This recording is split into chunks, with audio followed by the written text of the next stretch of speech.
తెలంగాణలో కొనసాగుతున్న ఎస్ఐఆర్ ప్రక్రియలో రాష్ట్ర ఎన్నికల యంత్రాంగం పూర్తిగా విఫలమైందని కూకట్పల్లి ఎమ్మెల్యే మాధవరం కృష్ణారావు ఆరోపించారు.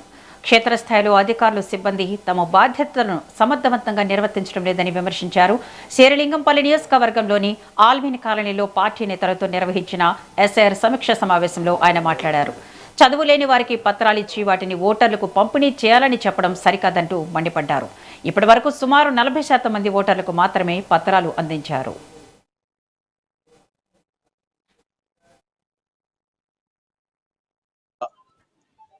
ఇలా టోటల్ గా ఎన్నికల కమిషనర్ ఫెయిల్యూర్ అయ్యాడు. ఎన్నికల కమిషనర్ ఫెయిల్యూర్ కాకుండా ఎన్నికల బాధ్యత తీసుకున్న ఆఫీసర్లందరూ కూడా ఎక్కడ కూడా వర్క్ చేయట్లేదు, ప్రభుత్వం పట్టించుకుంటలేదు. ఎవరైతే ఎన్నికల అధికారులు ఉన్నారో వాళ్ళకు అవగాహన లేదు. చదువు లేనటువంటి వాళ్ళను కూడా ఫామ్ ఇచ్చి పంపుతా ఉన్నారు. ఇది చాలా పెద్దదిగా శేర్లింగంపల్లిలో ఈ రోజున తీసుకుపోయిందేమో 40%, ఇచ్చింది 2%. మీరు 15 రోజులే టైం ఇస్తా ఉన్నారు. ఈ 15 రోజుల్లో అవగాహన ఎట్లా వస్తుంది? ఇది చాలా తప్పు జరుగుతూ ఉంది. ఎన్నిసార్లు చెప్పినా ప్రభుత్వం పట్టించుకోవట్లేదు. కాబట్టి మీరు పట్టించుకోవాల్సిన అవసరం ఉంది. మీరు పట్టించుకోకపోతే ఖచ్చితంగా న్యాయస్థానానికి వెళ్తాం.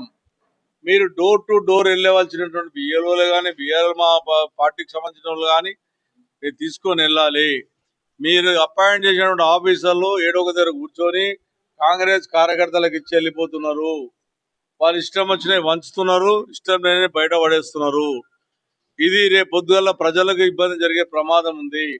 2 ఓటకు తీసేస్తే రేపు స్కీములు బంద్ చేయాలని ప్రయత్నం చేస్తున్నారు. ఓటు ఉంటే స్కీమ్ ఇస్తాం లేబోదీయమనేటువంటి పెద్ద కుట్ర జరగబోతా ఉంది. నేను ప్రజలకు అప్పీల్ చేస్తా ఉన్నాను, మీకు ఓటు హక్కు ఉంటేనే రేపు పొద్దుల పాస్పోర్ట్ కానీ, రేపు అన్ని రకాల స్కీములు కానీ, రేపు ప్రజాస్వామ్యం అడిగే హక్కు కూడా కలిగే అవకాశం ఉంటుంది. మీరు దయచేసి శనివారం ఆదివారం నాడు ఉన్నటువంటి కాలనీలలో ఉన్నటువంటి వాళ్ళు ఓటు హక్కు జాయిన్ చేసుకోండి.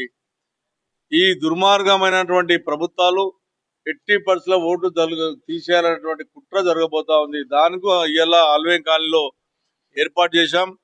ఆల్వేం కాలనీ డివిజన్ లో ఇప్పటికి 36,000 మంది అప్లికేషన్ తీసుకపోతే ఇప్పుడు మా సతీష్ చెప్పినట్టు, అదేవిధంగా అనిల్ చెప్పినట్టు 2% వాపసు వచ్చినాయి. అంటే 36,000 మొత్తం 60,000 ఓట్లు 60,000 ఓట్లు ఉన్నటువంటి డివిజన్ లో 36,000 తీసుకపోయి 2% ఇచ్చిండ్రు. అంటే వీళ్ళు ఏ రకంగా వీళ్ళు ఇలా ఆఫీసర్లు చేస్తున్నారు. నేను ఆఫీసర్ల మీద చర్యలు తీసుకోమని చెప్పి ఎన్నికల అధికారి కూడా రేపు